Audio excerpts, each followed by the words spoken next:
रूस ने बढ़ाया रक्षा बजट, भारत के लिए बम्पर मौका। भारत ने रूस की मार्केट में किया चीन को आउट। रूस ने किया भारत की मार्केट से चीन को आउट। किसी बड़ी प्लानिंग में भारत और रूस एक दूसरे के देश से भगा रहे हैं चीन को। अब भारत पर होगी बिलियन डॉलर की बारिश। भारतीय रुपया होगा मजबूत। डॉलर नहीं, रुपए और रूबल में डॉलर की वाट लगाएंगे भारत और रूस।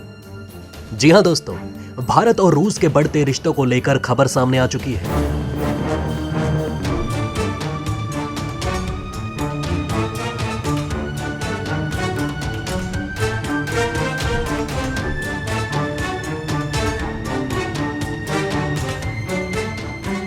जिसको देखकर दोस्तों चीन काफी परेशान नजर आ रहा है।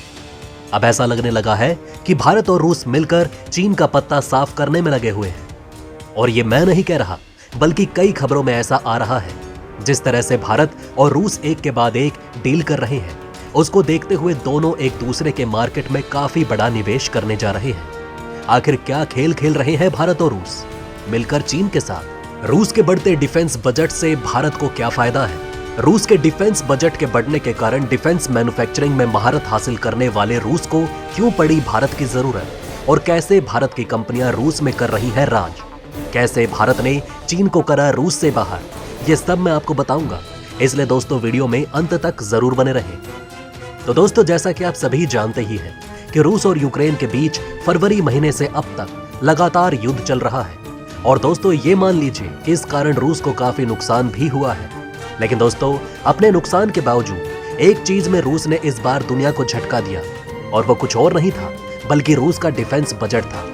दोस्तों, जहां रूस और यूक्रेन के बीच चल रहे युद्ध के कारण पश्चिमी देशों ने और अमेरिका ने रूस पर कड़े आर्थिक प्रतिबंध लगाए, साथ ही साथ रूस के व्यापार करने वाले देशों को भी धमकी दी कि अगर रूस से किसी भी देश ने व्यापार किया तो अमेरिका उन पर भी प्रतिबंध लगा देगा। दोस्तों, इन सब के बावजूद रूस झुका नहीं, और न ही रूस का सच्चा दोस्त भारत झुका।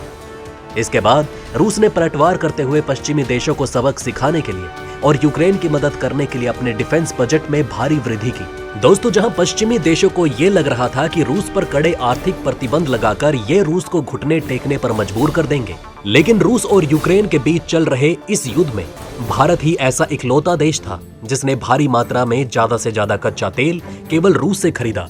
और रूस ने भी भारत को काफी बड़ी मात्रा में डिस्काउंट देकर अपने आर्थिक संकट को संभाला। और दोस्तों, ये उसी का परिणाम दिख रहा है। जहां पिछले साल रूस का डिफेंस बजट 4.2 ट्रिलियन रूबल था, अमेरिकी डॉलर के लगभग 59 बिलियन डॉलर था, वो 2023 में रूस ने अपने डिफेंस बजट को बढ़ाकर लगभग 83 बिलियन डॉलर कर दिया है। अपने डिफेंस बजट के तहत ही गाड़ियों से लेकर रेल परिवहन तक सभी तरह के निर्माण कार्य के लिए एक बार फिर रूस ने अपने जिगरी दोस्त भारत को याद किया है। जी हां दोस्तों, भारत के करीबी साथी रूस ने एक बार फिर भारत से बड़ी मदद मांगी। एक रिपोर्ट की माने तो रूस ने भारत को ऐसे प्रोडक्ट की लिस्ट भेजी है जो उसके मुख्य सेक्टर से जुड़ी है। इन प्रोडक्ट की संख्या 500 से ज्यादा है। न्यूज एजेंसी राइटर्स की माने तो रूस की तरफ से कार, एयरक्राफ्ट और ट्रेन के पार्ट्स की डिलीवरी की एक लिस्ट भारत को भेजी गई। सूत्रों के हवाले से न्यूज एजेंसी ने बताया कि प्रतिबंधों ने रूस की हालत खस्ता कर दी है, और ऐसे में उसके सामने दोस्त की मदद लेने के अलावा कोई और रास्ता नहीं। यूक्रेन की जंग जो इस साल 24 फरवरी को शुरू हुई थी, उसकी वजह से अंतर्राष्ट्रीय स्तर पर रूस को कई तरह के कड़े प्रतिबंधों का सामना करना पड़ा। हालांकि भारत की कुछ कंपनियों की तरफ से इस पूरे घटनाक्रम पर खासी चिंता भी जताई गई। अब देखना होगा कि भारत अपने इस पुराने रणनीतिक साझेदार की मदद करने का रिस्क उठाएगा या नहीं। दोस्तों, जो लिस्ट भारत को रूस द्वारा भेजी गई उसमें यह स्पष्ट नहीं है कि कितने आइटम को रूस निर्यात करेगा, लेकिन भारत सरकार की तरफ से स्पष्ट कर दिया गया है कि रूस की यह रिक्वेस्ट असामान्य है। भारत के लिए भी यह रिक्वेस्ट फायदेमंद हो सकती है। सूत्रों की माने तो भारत व्यापार बढ़ाने का इच्छुक है और यह लिस्ट इसमें मददगार साबित हो सकती है। कुछ कंपनियों ने हालांकि संभावित पश्चिमी प्रतिबंधों को लेकर चिंता भी जताई। मॉस्को के एक सूत्र की तरफ से बताया गया कि रूस के उद्योग और व्यापार मंत्रालय की तरफ से बड़ी कंपनियों से कच्चा माल और जरूरी उपकरणों की एक लिस्ट मांगी गई है। रूसी सरकार के सूत्रों की माने तो ये तय हुआ है कि चर्चा के बाद सप्लाई की मात्रा और कुछ माल की गुणवत्ता पर कुछ तय होगा। ये कदम सिर्फ भारत तक सीमित नहीं होगा। रूस के व्यापार मंत्रालय के अलावा भारत के विदेश वाणिज्य मंत्रालय के साथ प्रधानमंत्री ऑफिस की तरफ से भी इस पर कोई जवाब देने से इनकार कर दिया गया। 7 नवंबर को भारत के विदेश मंत्री एस जयशंकर रूस के दौरे पर गए थे और इसी दौरान ये अनुरोध किया गया था। हालांकि अभी ये स्पष्ट नहीं हो सका है कि भारत की तरफ से रूस को क्या जवाब दिया गया। जहां पूरी दुनिया यूक्रेन के साथ युद्ध के बाद रूस पर कड़े प्रतिबंध लगा चुकी है, तो वहीं भारत ने इससे अलग रास्ता अपनाया। भारत ने अभी तक यूक्रेन जंग की वजह से रूस के राष्ट्रपति व्लादिमीर पुतिन की आलोचना नहीं की। प्रतिबंधों के बावजूद भारत रूस से तेल खरीद जारी रखे हुए है।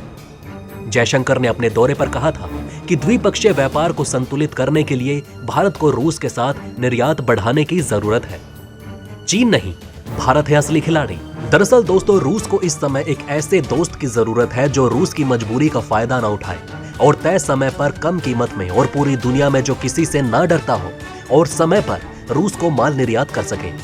अब दोस्तों, ऐसे में रूस को सिर्फ 2 ही देश दिखते हैं, एक भारत और एक चीन। लेकिन दोस्तों, कई बार देखा गया है कि इसके कई उदाहरण भी सामने आए जहां पर चीन रूस की मजबूरी का फायदा उठाकर रूस की मार्केट पर अकेला राज कर रहा है। रूस में नकली इलेक्ट्रॉनिक प्रोडक्ट भेज रहा है जो कि काफी घटिया क्वालिटी के हैं। ऐसे में दोस्तों, रूस चाहता है कि रूस की मार्केट में जो चीन का एकाधिकार बना हुआ है उसको भारत आकर खत्म करे। और दोस्तों, भारत इस दिशा में काम भी कर रहा है, क्योंकि दोस्तों रूस जानता है कि पश्चिमी देशों ने जो प्रतिबंध रूस पर लगाए हैं और जिस तरह से पश्चिमी देशों की कंपनियों ने रूस से अपने आप को बाहर किया, ऐसे में रूस को भारत ही मदद कर सकता है। जहां पर मेक इन इंडिया प्रोग्राम के तहत भारत में हाल ही में मैन्युफैक्चरिंग सेक्टर में काफी बड़ी मात्रा में बदलाव देखा गया। और दोस्तों, इतना ही नहीं, भारत की कई कंपनियां महिंद्रा समेत ONGC जैसी कंपनियां रूस में अभी भी काम कर रही हैं। ONGC जहां रूस के साइबेरिया क्षेत्र में ऑयल और गैस खनन का कार्य कर रही है, तो वहीं पश्चिमी देशों की कंपनियों के रूस से जाने के बाद महिंद्रा अब रूस में कार मैन्युफैक्चरिंग प्लांट खोल रही है और रूस की मार्केट में चीन को टक्कर दे रही है। वहीं दोस्तों, भारत में भी केमिकल इंडस्ट्री की मार्केट में रूस ने चीन को पीछे छोड़ दिया और भारत का नंबर 1 निर्यातक बन चुका है।